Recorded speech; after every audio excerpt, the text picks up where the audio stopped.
The wait is finally over as the 2026 FIFA World Cup is here. We saw an exciting opening ceremony in Mexico yesterday in their opening game against South Africa.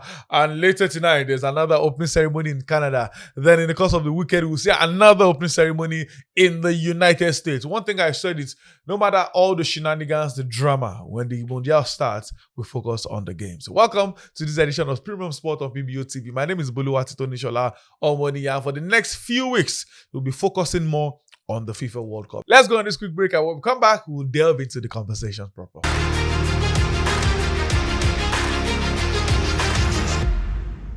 Welcome back from that break. It's the Premium Sport on PBO TV. My name is Bolu Pedro. Like I said, for the next few weeks, we're definitely going to be special focus on the FIFA World Cup. And let's start from home. Don't worry, not Nigeria. Nigeria not at the Mondial. Let's start from Africa here, where we look at the African teams that qualify for the tournament. By the way, I'm not alone in the studio. I'm here with Pedro Peter, my ever consistent man. Pedro, how you doing?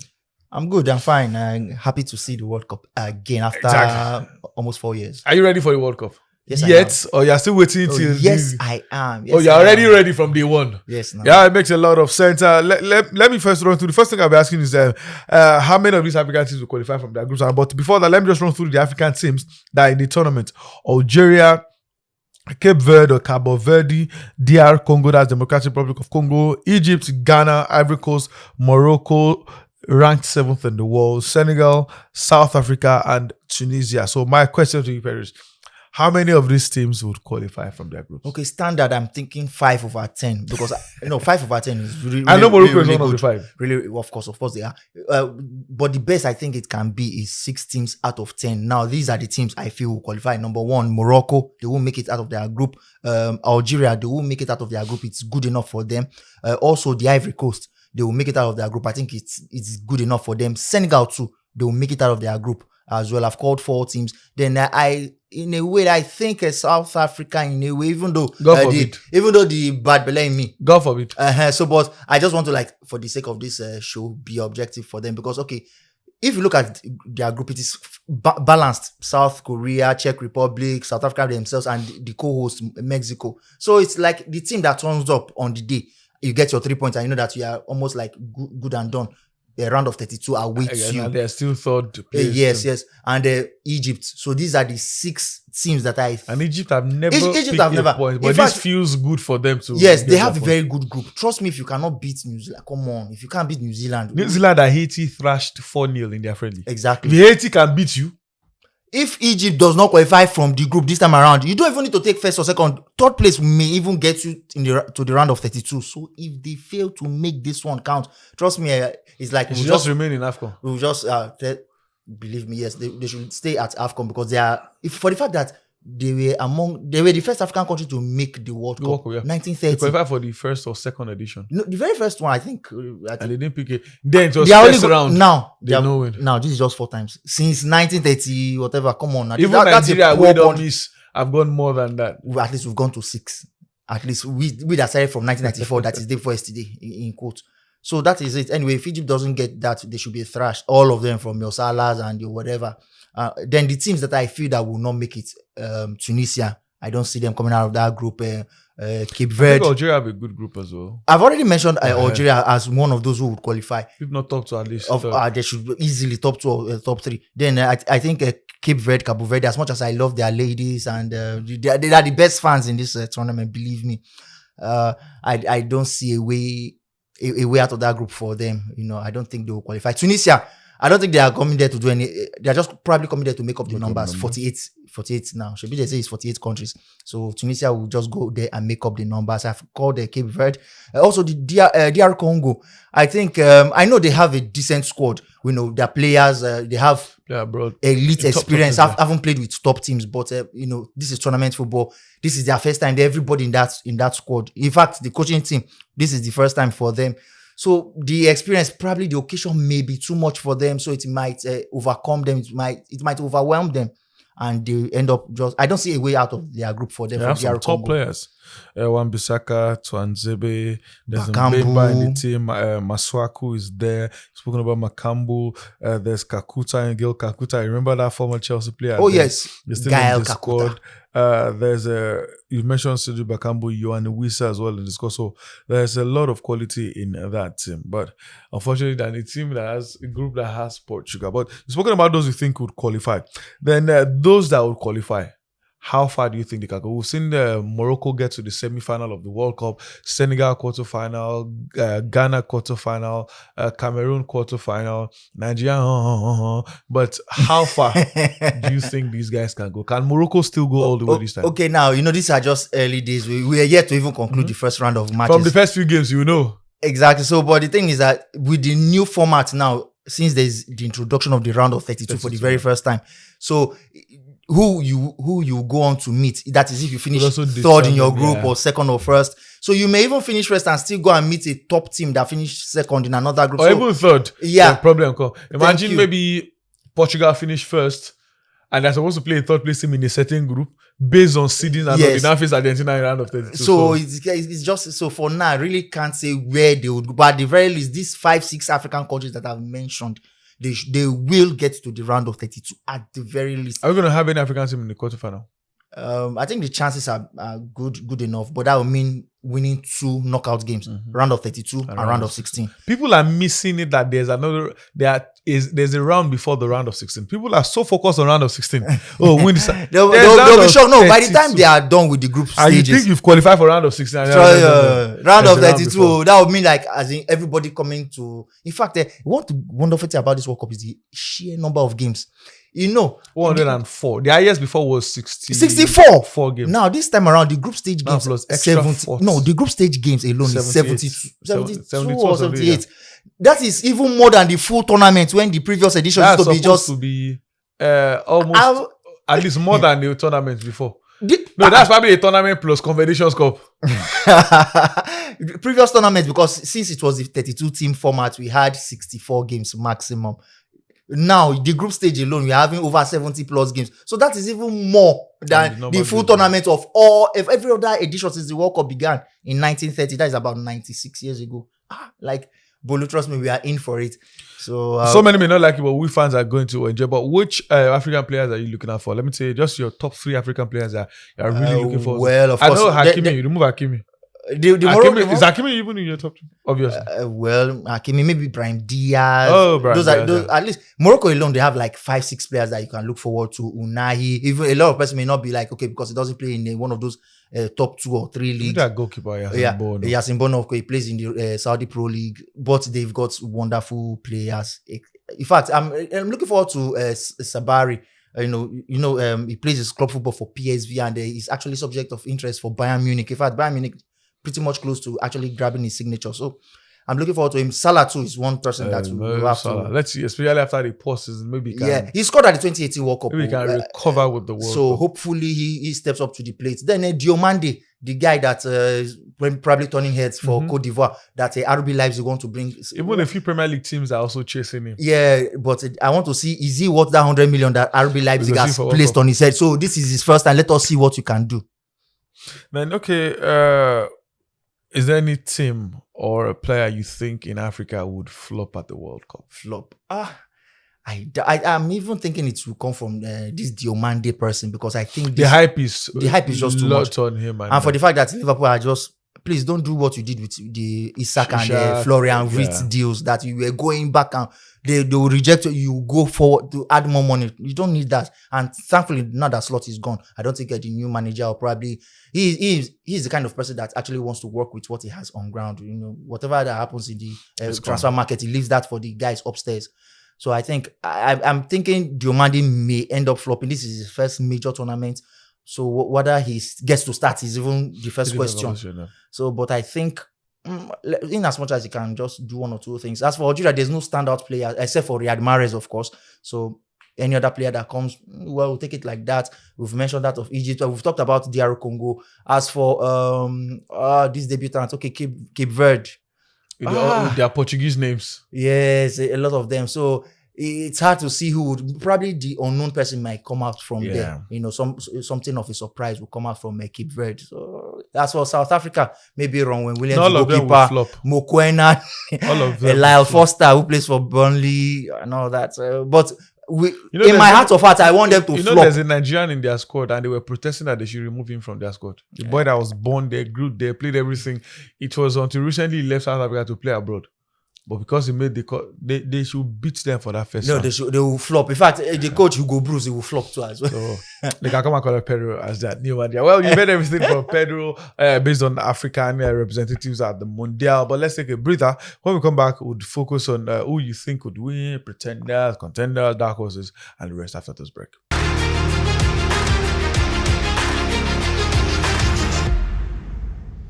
Oh, welcome back from that break. Now it's time to break down a few things, favorites and the like. So I'll put Pedro on the hot seat all through this period.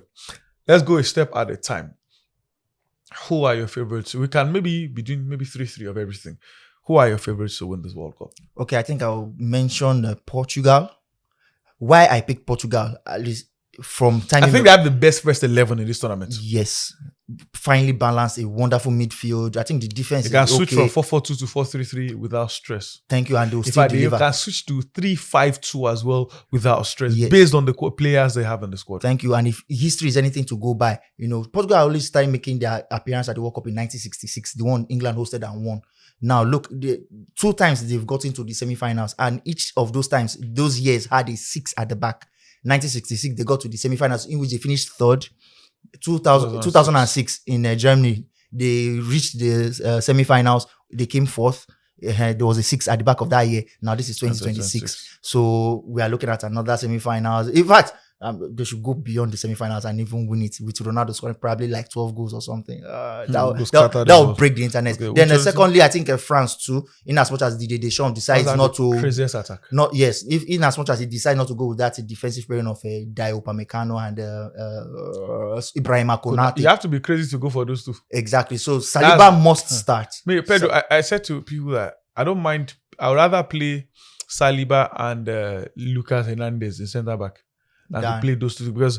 But at least let's pick one of the lesser evils. Yeah. If I was him, although based on last season, it would likely be Upamecano and Saliba, but based on quality, I think I'll do Konate and Saliba. But I'm not Deschamps. I've never won the World Cup before, either as a player, as a manager. So and he has got to about 2 World Cup finals. Yeah, he himself, he has been involved in 3 World Cup finals. One as a captain in 98. So he knows it all. Kolo Muane didn't allow him win the second World Cup. That is why he's not part of this squad. He can never be. He will never, probably, unless if a new manager comes in and... Pedro, if Arsenal fans come for you, now his name is Pedro Vita. So I've mentioned Portugal, I've mentioned France, and I think, give or take, maybe Brazil.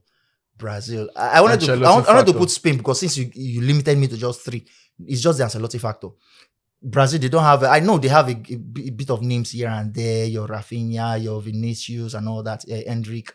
But the thing is that as a collective, they've not, in recent tournaments, they've not actually done well. They've exited the quarterfinals in like about 2, except in 2014 where they got to the semi-finals when they hosted on home soil.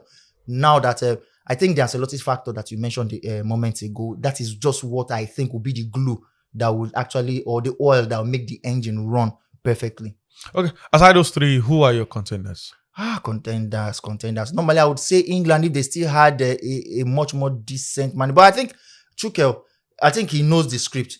There's a reason I think the FA brought him in. They know he's probably suited to tournament football.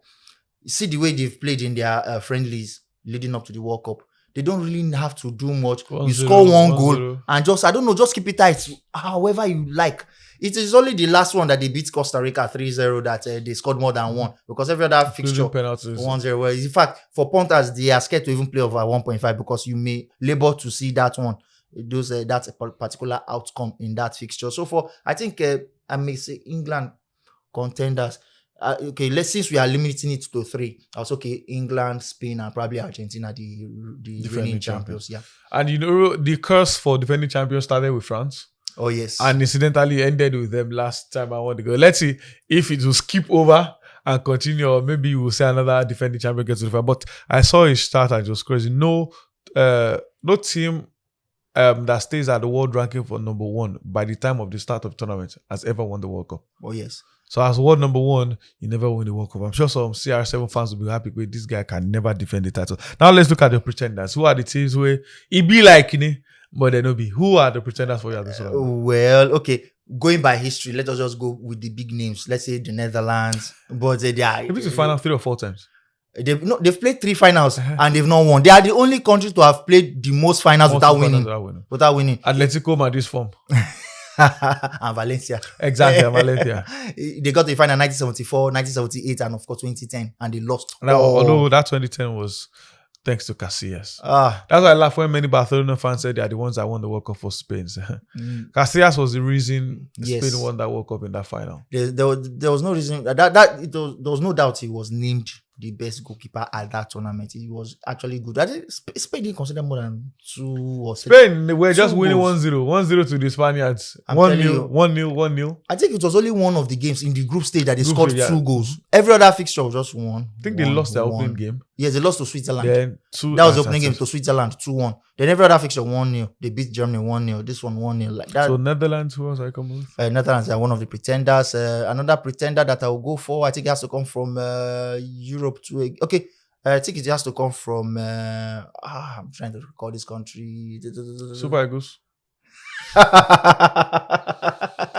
No, we are doing sit at home to watch the work from home. Yes, okay. Watch from home this time around. I think Netherlands in some way. Can I put one of the contenders as pretenders as well? It's your call. Okay, I'll still put Brazil in there. Like we mentioned the good side. To deceive. Yeah, a bit of both. Yes, we mentioned the good side.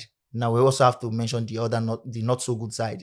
Brazil, they look good, but on the other hand, like as previous tournament has shown us, this one too, they flatter to deceive too. Then also Spain. I will still call Spain. Forget the fact that they have the reputation of a young Lamine Yamal. Okay, but for a team that has Ferran Torres as one of more like your top striker leading the line, so to say. And I know as a man, I'll probably just go for Iglesias, who's a proper 9, but the PR and fame around and their defense is not as watertight as, and I don't think Unai Simon. So Unai Simon is decent enough, but I don't think he's a top and Laporte, Kubasi are probably your top center defenders. There's probably if he had Inigo Martinez. Inigo Martinez is not there. So if he had Inigo Martinez and Aymeric Laporte, probably would have his center back pairing would have been like on point. Sort of. It will likely be Pubila and Kubasi. And Pubila for Atleti was in order. In fact, Kubila didn't even start playing until like the second half of the season. Okay, now that you said they're pretenders, I think Germany should be one of them. After this phase, Nico Temadi. I was going to ask you that where do you rate Germany? That's the next time I was going to ask you that. Where would you put Germany? Yes, I think Germany has to be one of the pretenders. Yeah, one of them. Well, okay, now let's look at the dark horses. Super Eagles. Oh, sorry. Why do I keep mentioning Nigeria? Who are your dark horses? Dark horses.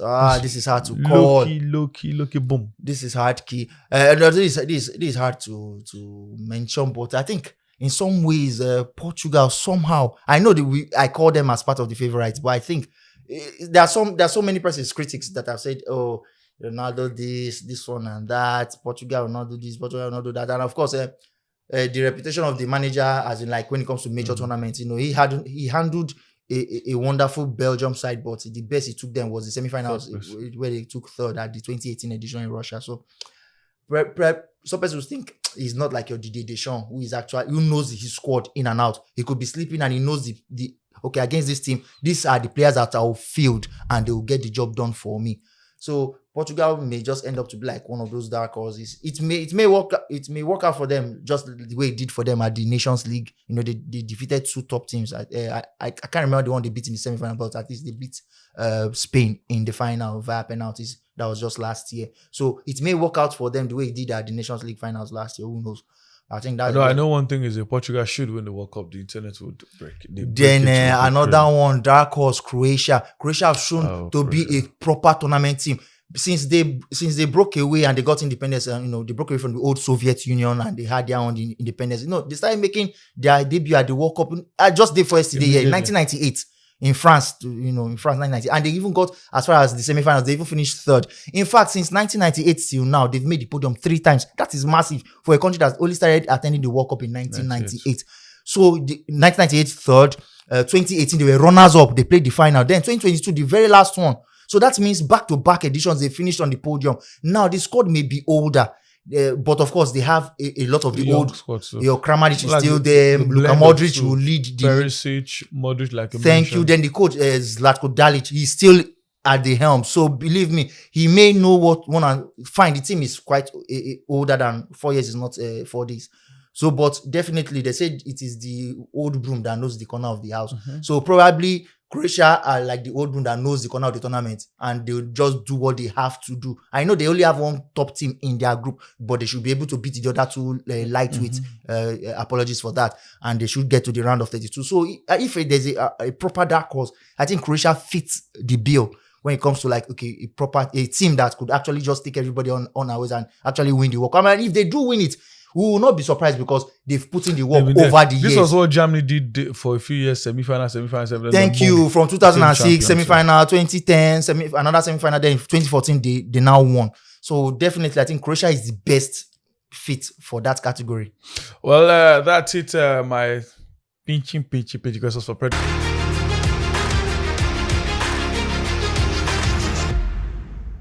Welcome back. Pedro, before we move away, I'll just ask you for your prediction so people can tie you to it. In fact, all these games, I think you do your picks for these games. Yeah, do your premium bankers for this game or Punter's Corner, whichever one you want to call it. So in case if it works, we can come back to you. You know that guy that won 200 million with about 90 something there. So when you do it for us, so we'll come back and appreciate you. So I just want your prediction for it. Would they pay tithes? Well, you know, 10%. Brazil, 10%. Morocco. Oh, I think Brazil. Germany, Curacao. Germany, that is straightforward. Even with Nico Temade in front of goal, you just get that one. And Netherlands, Japan. I think it will be a draw. Ivory Coast, Ecuador. A draw. Sweden, Tunisia. Sweden. Tunisia is poor. Spain, Cabo Verde. Spain, of course. Belgium, Egypt. Belgium. Saudi Arabia, Uruguay, for sure. France, Senegal. I think this will be a draw. Argentina, Algeria. Argentina. Portugal, DR Congo. Portugal easily. Then Croatia and England. It will be a draw. Well, you've heard it from Pedro. He's make this call right. If you didn't get it, well, wait till it's on YouTube so you can go and rewind and listen again. So you know, Pedro gave me these right numbers. Let me play them. But before we go, let's just do a little tiny break again. When we come back, just give you a wrap at the end of the show.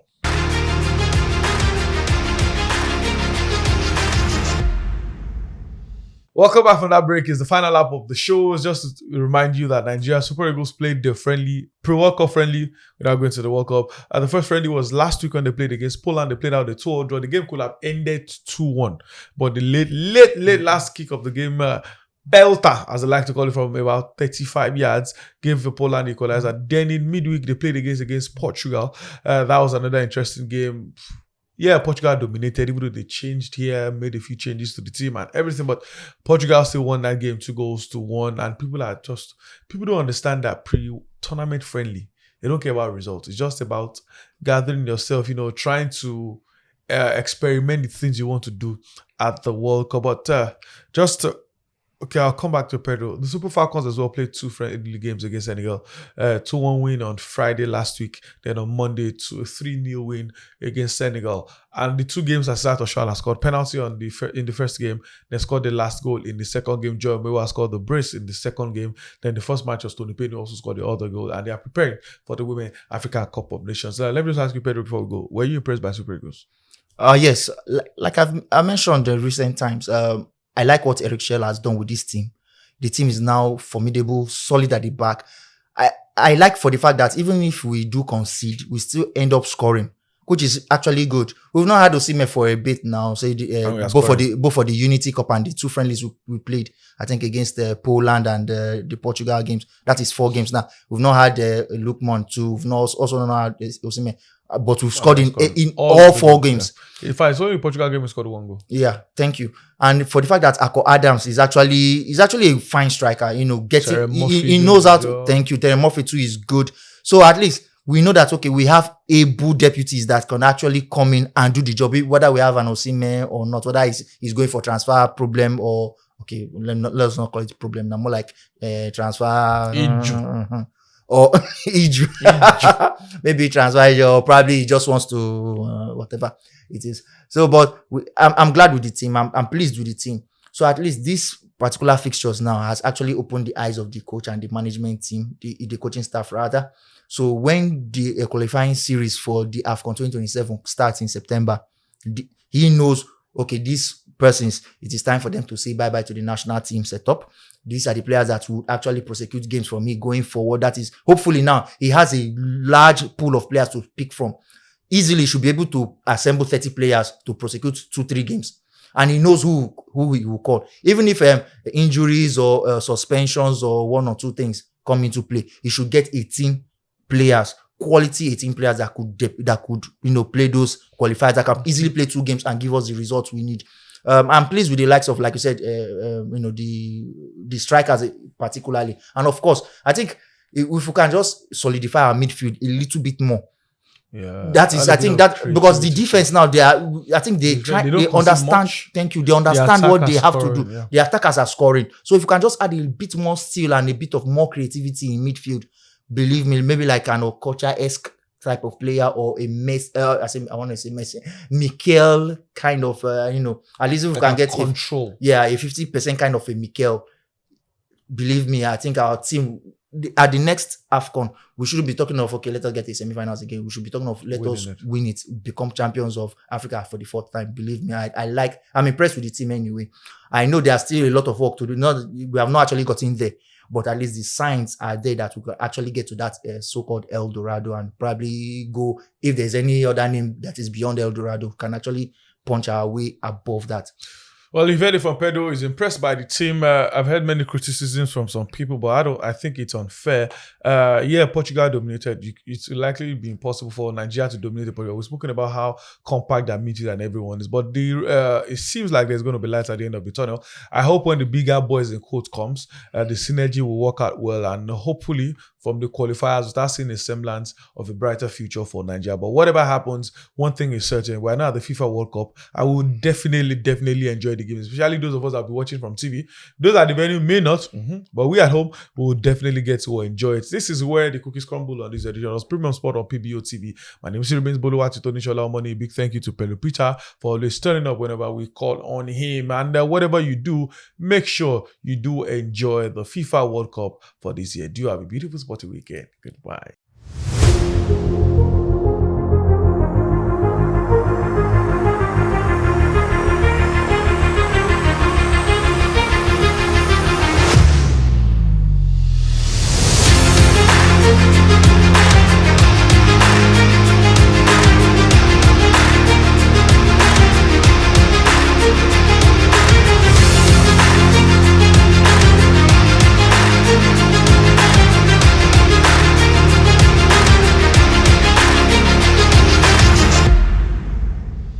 Premium Box Office TV.